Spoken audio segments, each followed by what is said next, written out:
अस्सलाम वालेकुम। आज मैं चिकन टिक्का वेजिटेबल मैकरोनी। चले रेसिपी स्टार्ट करते हैं। सबसे पहले मैं कढ़ाई ली है, उसमें मैं 3 टेबलस्पून में ऑयल शामिल करूँगी। 1 टीस्पून इसमें मैं लहसुन क्रश किया हुआ शामिल करूँगी। इसको हल्का सा फ्राई करूँगी ताकि इसकी स्मेल चली जाए। इसको ज़्यादा ब्राउन नहीं करना। मैं 1 कट छोटा वाला प्याज लिया, इसको इस तरह आमलेट की तरह कट कर लिया। इसको मैं फ्राई करूँगी, इसको ब्राउन नहीं करना, सिर्फ नरम करना।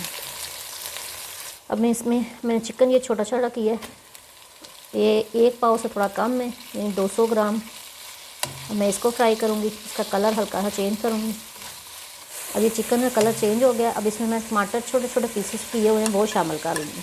और जिन लोगों ने अभी तक मेरे चैनल को सब्सक्राइब नहीं किया, मेरे चैनल को सब्सक्राइब करें, वीडियो को लाइक करें, शेयर करें और रेसिपी ज़रूर ट्राई किया करें। मैं 1/2 टीस्पून इसमें काली मिर्च शामिल करूँगी, हस्बे ज़रूरत नमक, कुटी हुई थोड़ी सी मिर्चें मिक्स करूँगी। अब इसमें मैं 1/2 टीस्पून टिक्का मसाला शामिल करूँगी, इससे बहुत अच्छा टेस्ट आएगा इसका।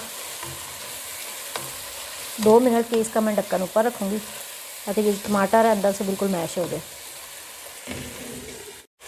अब इसमें मैं लंबी कटी हुई छोटी छोटी गाजरें वो शामिल करूँगी, ये 1 अदद मैंने ली है। इसको हल्का सा इसमें मिक्स करूँगी, ये क्योंकि थोड़ी हार्ड होती हैं।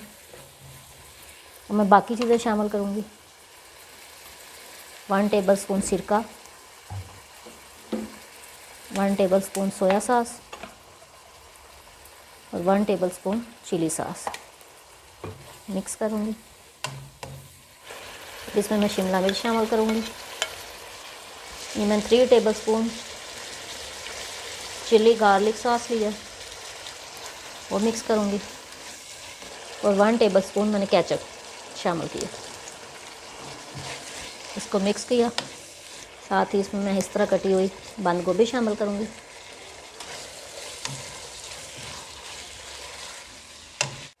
अब ये पहले से बॉयल की हुई ये मैकरोनी है, इसको मैं शामिल कर दूँगी। और साथ ही इस तरह कटे हुए टमाटर, अब इसको मैं मिक्स करूँगी। इस तरह दोनों हाथों से अच्छी तरह इसको मिक्स करें ताकि जो सारा टेस्ट है वो इनमें चला जाए। अब मैं इनको डिश आउट करूँगी। चिकन टिक्का वेजिटेबल मैकरोनी तैयार है। उम्मीद है आपको अच्छी लगेगी।